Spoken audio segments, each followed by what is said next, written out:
Oh mon âme, souviens-toi, Dieu n'a pas fini d'écrire sa Bible. Il a une histoire à écrire avec moi. Hey! Ma Bible au quotidien, le verset du jour. Psaume chapitre 107, le verset 20, je cite. Il envoya sa parole et les guérit. Il les fit échapper de la fosse. Fin de citation, glorifions le Seigneur.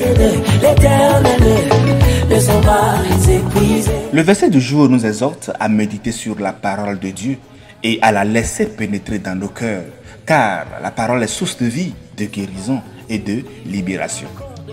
Bien-aimés, dans ce chapitre, les versets qui précèdent notre verset du jour, le verset 20, décrivent différentes circonstances dans lesquelles les gens se trouvaient en grande détresse à l'époque. Les versets 4 à 9, par exemple, présentent des égarés dans le désert, affamés et assoiffés, qui trouvent une ville où habiter après avoir crié à l'Éternel. Les versets 10 à 16 présentent que des prisonniers enchaînés dans les ténèbres et l'oppression, qui sont libérés par l'intervention divine après avoir appelé Dieu à l'aide. Les versets 17 à 22, dans lesquels se trouve notre verset du jour, parlent des insensés qui, à cause de leur rébellion et de leurs iniquités, se trouvent aux portes de la mort. Souffrant et dégoûtés par toute nourriture, ils se retrouvent dans une situation désespérée. Chers amis, dans ce contexte, notre verset du jour qui dit « Il envoya sa parole et les guérit, il les fit échapper de la fosse », illustre donc une intervention divine directe et puissante en réponse à la détresse humaine. Dans le verset, la parole envoyée par Dieu peut être comprise par de différentes manières. D'abord comme un ordre de guérison, qu'on peut lire dans Psaume 33, le verset 9. Une promesse de rétablissement dans Jérémie 30, le verset 17. Ou même l'incarnation de cette parole en Jésus-Christ, Jean 1, le verset 14.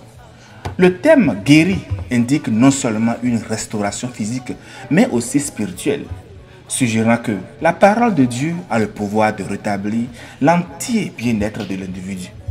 Dans le verset, la fosse qui est dite évoque une image de désespoir et de mort d'où l'on ne peut s'échapper sans aide extérieure.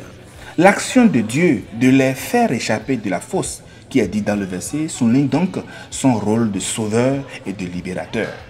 Mais plus concrètement, chers amis, beaucoup aujourd'hui font l'erreur de simplement croire en la guérison plutôt que d'utiliser l'ordonnance que Dieu a préparée pour nous. Et cette ordonnance, c'est bien sûr sa parole. Ces gens disent « Je crois en la guérison » sans prendre ce médicament. Mais comment pourrait-il être efficace ce médicament si nous ne le prenons pas? Est-ce que nous méditons la parole de Dieu aujourd'hui? Est-ce que nous en faisons une priorité? Nous voulons donc la guérison sans prendre le médicament. Pensons-y. La parole de Dieu est l'ordonnance qu'il nous prescrit. Elle apporte véritablement la guérison comme un simple médicament. En d'autres mots, chers amis, elle contient la capacité, l'énergie de produire la guérison dans nos corps. Cela ne veut pas dire que nous ne devons pas aller à l'hôpital, mais en étant à l'hôpital, nous devons accompagner cela de la parole de Dieu. Mais alors, de quelle façon devons-nous prendre ce médicament? C'est uniquement lorsque la parole de Dieu entre à l'intérieur de notre cœur et il reste que cela produit la guérison dans notre corps. Une connaissance seulement intellectuelle ne suffira pas. Les Écritures doivent pénétrer dans notre esprit au travers de la méditation. Nous entendons plusieurs prédications, ces commentaires audio que vous écoutez et d'autres exhortations. Nous devons, au travers de tout ça, donc en tirer le son pour que la parole de Dieu soit ancrée dans notre cœur. Une fois que cette parole a réellement pénétré dans notre cœur, attendons-nous alors à ce qu'elle produise la guérison dont nous avons besoin dans notre corps.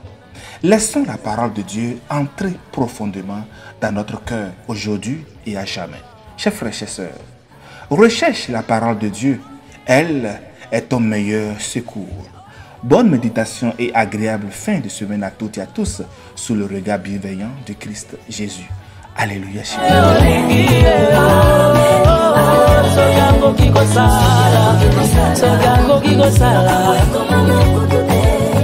Boni pona ola loba loba aloba sister akomanga na Biblia na ye alapa kutunda ye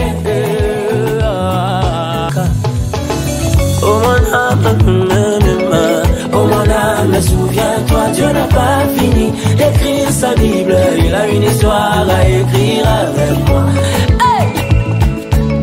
Oh mon âme, âme, souviens-toi, Dieu n'a pas fini d'écrire sa Bible. Il a une histoire à écrire avec moi. Yes. Oh mon âme, souviens-toi, les bontés de l'Éternel ne sont pas épuisées. Oh mon âme, souviens-toi. Oh mon âme, souviens-toi, les bontés de l'Éternel ne sont pas épuisées. Il y a encore de ressources, un monde exploité.